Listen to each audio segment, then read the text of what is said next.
Have you ever wondered if love has limits? Whether he can be born in the most unlikely places, defying all the rules?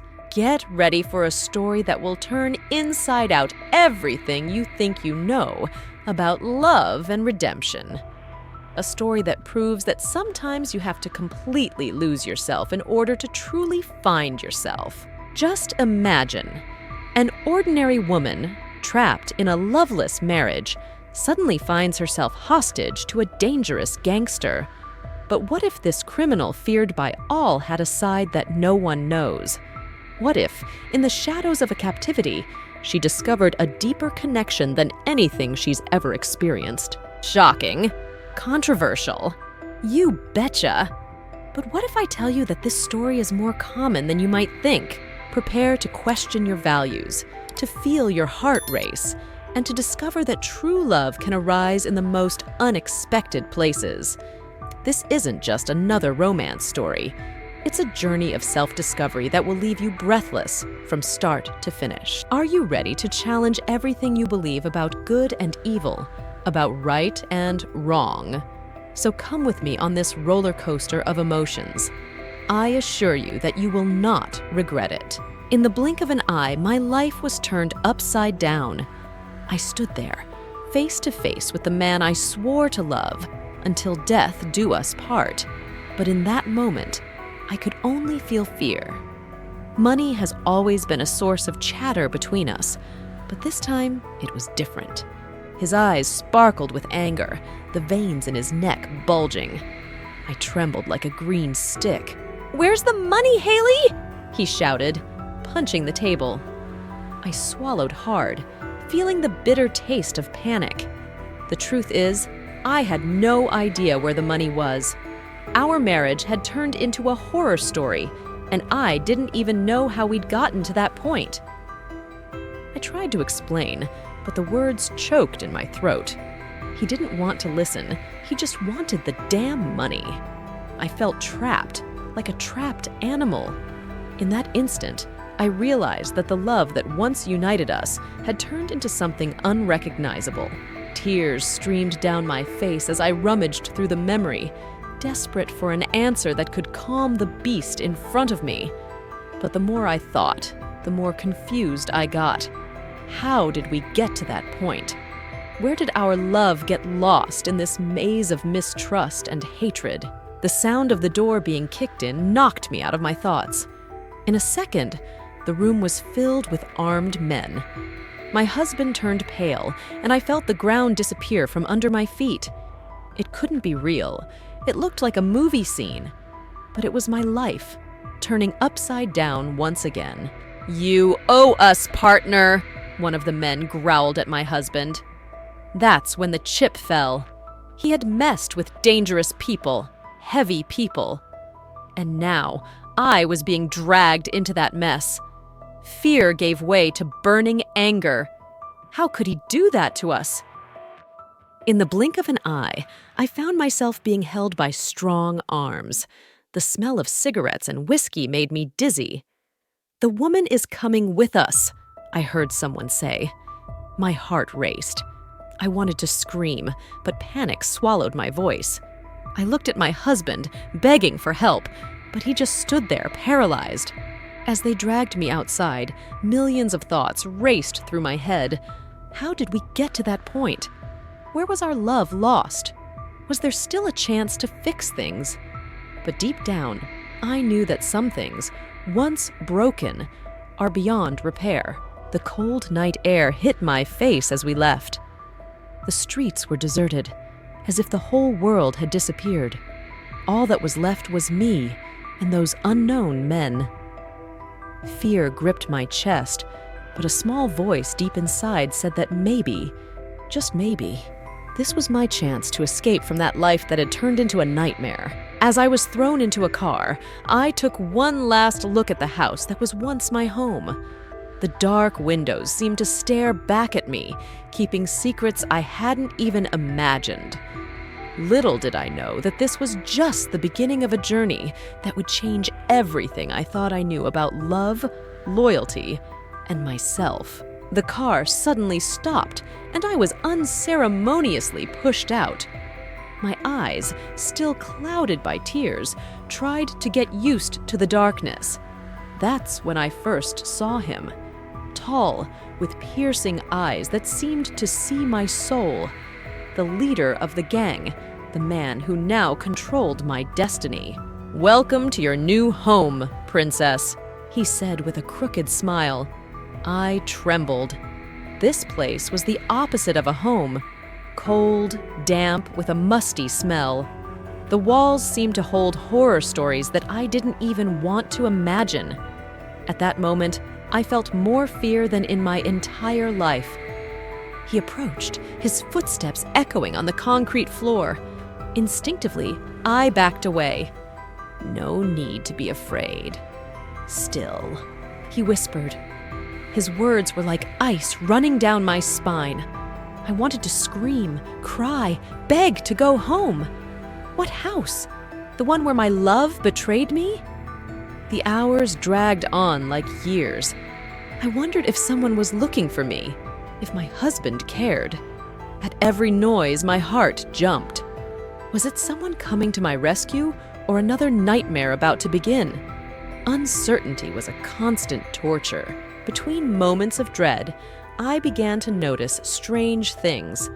The leader, whom everyone called Boss, sometimes looked at me with an almost expression. Kind? No, it must have been my mind playing tricks. After all, what kind of good person would kidnap someone? One night? Or would it be day? I had already lost track of time. He entered the room where I was locked. I thought it was the end. But instead of violence, he brought food. Not that gororoba that others gave me, but something that smelled good, that seemed made with careful. "Why are you doing this?" I asked, my voice trembling. He was silent for a while, as if he was also surprised by his own actions. "Maybe not every monster is completely evil," he finally replied, before leaving me alone with my confused thoughts. Little by little, I realized I was looking forward to his visits. It was wrong, I knew. He was the villain of the story, right? But compared with the coldness of my husband, the boss seemed almost human. I caught myself thinking about him, remembering the small gestures of kindness that seemed so out of place in that bleak setting. A part of me screamed that it was Stockholm Syndrome, that I was going crazy. But another part, one that grew stronger and stronger, wondered if maybe, just maybe, there was more to this story than I imagined. If behind that tough facade, there was a heart capable of love. And so, trapped between four cold walls, I began to question everything I thought I knew about love, about right and wrong. Do we sometimes have to lose ourselves completely in order to truly find ourselves? I didn't know the answer, but something inside me was changing, and there was no turning back. I never thought I'd find kindness in such a dark place. It's funny how life goes round, isn't it? There, in that cold captivity, I began to feel a warmth that I had not felt for a long time. The boss, the man I was supposed to hate, was becoming, well, something else. It all started with small gestures. An extra blanket on a cold night, a fresh fruit for breakfast.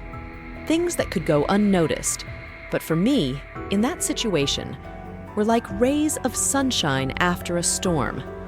I found myself anxiously waiting for these moments. One night I woke up screaming from a nightmare. I was in a cold sweat, shaking. I thought no one would come, that I was alone as usual. But suddenly, there he was. The boss entered the room, his eyes full of concern. "It's all right," he murmured, sitting up on the edge of the bed. I was paralyzed, not knowing how to react. Part of me wanted to cringe in fear, but another part wanted to throw herself into his arms and cry. He didn't say anything else. He just stood there, quiet, comforting presence. Gradually, my breathing calmed down. "Why are you doing this?" I finally asked, my voice almost a whisper. He was silent for a moment, as if searching for the right words. "Sometimes people do bad things for reasons that seem right," he said. "But that doesn't mean we're totally bad." Those words moved me in a way I didn't expect. It was as if, for the first time, I was seeing the man behind the monster. A man with fears, dreams, regrets. A man capable of kindness, even in the midst of darkness. Gradually, our conversations became longer, deeper. He told me about his difficult childhood, about how he got into this life. They weren't excuses, they were explanations. And in every story, I saw a little piece of his humanity shining through the tough guy mask. One afternoon, he arrived with a book. "I thought you might be bored," he said, almost sheepishly. It was my favorite book, something I had mentioned in passing days ago. The fact that he remembered, that he cared enough to do it, well, it made my heart do a somersault. I began to see beauty where before I saw only ugliness. The way he frowned when he was thoughtful, the sound of his laughter when I made some silly joke. They were details, random little things, but they were painting a totally different picture of the man I thought I knew. And so, day after day, gesture after gesture, I found myself looking forward to his visits, looking forward to our conversations, to the moments of comfortable silence. It was wrong, I knew. He was still my captor. He was still the villain of the story. But the heart has reasons that reason itself does not know, does it not? Sometimes you need to step back to see things clearly. That's what happened to me. There, in that unlikely place, I began to reflect on my marriage. And man, it wasn't a pretty story to watch. I remembered the fights, the accusations, the way my husband made me feel small. How did I not realize it before? The love I thought we had was actually a prison. I was walking on eggshells, afraid to do or say anything wrong. And then, all of a sudden, I was there, literally trapped, but somehow feeling freer than ever. Funny how life goes around, right? The boss, the man who was supposed to be my tormentor, was becoming my confidant, my safe haven. I began to compare the two men in my mind. My husband, always cold and distant, and the boss, with his unexpected kindness. One made me feel worthless, the other made me feel special. It was like I was seeing color after a life in black and white. But here came the guilt. How could I be having these feelings? He was a criminal, for God's sake. And yet, still, he treated me with more respect and affection than the man I had promised to spend the rest of my life with. One night, I cried so hard I thought I was going to drown in my own tears. The boss found me like this, all finished. Instead of mocking my weakness, he simply sat next to me and held my hand. He didn't say anything. He just stood there. And you know what? That silence spoke 1,000 words. That's when the plug dropped. I had spent years accepting crumbs of affection, convinced that this was what I deserved. But there, in that crazy situation, I was experiencing something different. Something that made my heart beat faster, that made me feel really alive. I began to wonder, what is real love? Is it staying with someone out of obligation, out of habit? Or is it finding someone who makes you want to be a better version of yourself? Someone who accepts you for who you are, but also inspires you to grow. With each passing day, the answer became clearer. The boss wasn't perfect, far from it. He had a dark past. He had done terrible things. But with me, he showed a different side. A side that made me question everything I thought I knew about relationships. And so, trapped between four walls, I found myself freer than ever. free to think, to feel, to be myself. It was scary and exciting at the same time. I didn't know what the future held, but one thing I knew for sure. Never again would I settle for less than I deserved. Life has a funny way of turning upside down when you least expect it. One minute, I was there, trapped, but strangely happy. On the other, well, hell opened up under my feet. It all happened so fast. A deafening noise, screams, the smell of smoke invading my nostrils. My heart raced. Fire. The building was on fire.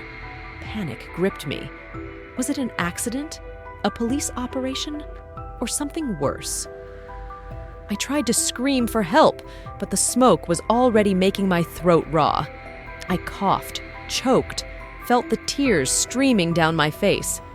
That's when I heard hurried footsteps approaching. He was the boss. He broke down the door, his eyes wide with concern. "We have to get out of here," he shouted, pulling me by the hand. We run through the corridors, the heat increasing every second. Flames licked the walls, devouring everything in their path. It was like being inside a nightmare, but the firm touch of his hand on mine kept me grounded in reality. We reached a fire escape, the metal already hot under our feet. We went down as fast as we could, heart in mouth. Down there, chaos. Police cars, ambulances, the sound of sirens everywhere. And in the middle of it all, a body. I froze. I recognized the face even from afar. It was the owner of the casino, a powerful and dangerous man. He was dead? The boss swore softly next to me. His expression was a mixture of fear and determination. "Come," he said. "We can't stay here." We fled through the dark streets, leaving behind the burning building and all the questions I wanted to ask. Who was that man? Why was he dead? Did the boss have anything to do with it? My head was spinning, trying to put the pieces of this crazy puzzle together. After running for what seemed like an eternity, we stopped in a dark alley. The boss turned to me, his eyes shining in a way I'd never seen before. "I'm sorry," he said, his voice hoarse. "I never wanted to involve you in this. But now there's no turning back." I stood there, paralyzed, trying to process everything that had happened. Was the man I was developing feelings for, after all, capable of something so terrible? Or was there more to this story than I could see? The line between right and wrong has never seemed so blurred. "What do we do now?" I asked, surprised at the firmness in my own voice. He looked at me for a long moment, as if he was making the most difficult decision of his life. "Now," he finally replied, "we disappear." And so, in the midst of chaos and destruction, I found myself faced with a choice. Back to my old life, to a loveless marriage and a bland existence. Or plunge headlong into the unknown, next to a man who was both a mystery and a promise. You know those moments when life slaps you in the face and makes you wake up? Yeah, I had one of those. There, in the middle of all that madness, with sirens in the background and the smell of smoke still in my hair, I had an epiphany. Love. This feeling that we pursue all our lives does not always come in beautiful packaging with bows. Sometimes he arrives by surprise, in the most unlikely of places, dressed in ways we don't even recognize right off the bat. I looked at the boss, the man who had turned my life upside down. He wasn't perfect, far from it. He had a dark past. He had done things I didn't even want to imagine. But there, in that moment, I saw something in his eyes that I had never seen in my husband's: true care. I realized that I had spent years accepting a cheap imitation of love. I thought that love was to endure challenges. It was to make myself small to fit the expectations of others. But there, Ironically trapped and on the run, I felt freer than ever. True love does not diminish you. It makes you grow. It doesn't suffocate you. It gives you wings. It doesn't hurt you. It protects you. And man, how hard it was to accept that I had found all this in a guy who, by definition, should be the villain of my story. I remembered all the times the boss treated me kindly, our deep conversations, the laughter we shared. I compared it to the cold of my marriage, to the constant feeling of walking on eggs. The difference was stark. "Are you okay?" The boss's voice brought me back to the present. I looked at him, and for the first time allowed my heart to speak louder than my reason. "I am," I replied. "I don't think I've ever looked so good in my life." He seemed surprised by my response, perhaps hoping I was panicking. But the truth is, I was at peace. I finally understood that true love doesn't come with labels or social approval. He just is. I didn't know what the future held for us. Maybe we'd get caught. Maybe we'd get away.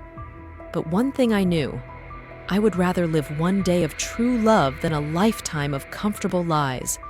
And so, with the dusty city behind us and an uncertain future ahead, I shook hands with the boss. It wasn't a happy fairy tale ending. It was the beginning of something real. Because love, real love, doesn't promise you a bed of roses. He promises to be there, holding your hand, even when the storm comes. What do you think of this unlikely love story? Does the heart really not choose who it falls in love with? Or do we sometimes need to lose ourselves completely in order to find our true selves?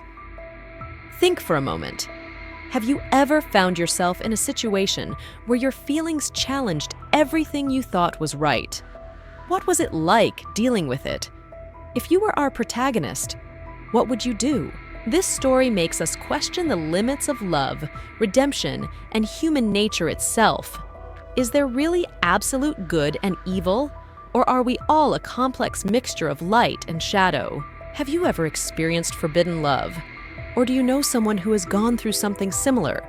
Share your experience in the comments. We will transform this space into a place of reflection and exchange of stories. But hey, it doesn't stop there. If you were intrigued by this narrative full of twists and turns, I have a surprise for you. We have many more exciting stories like this waiting to be told. Want to be the first to know when the next story of forbidden love, redemption, and self-discovery arrives? So don't waste time. Subscribe to the channel right now and turn on notifications. Thus, you do not miss any details of our upcoming adventures through the human heart. So, ready for more thrills? The next chapter of this amazing journey is waiting for you. Don't be left out.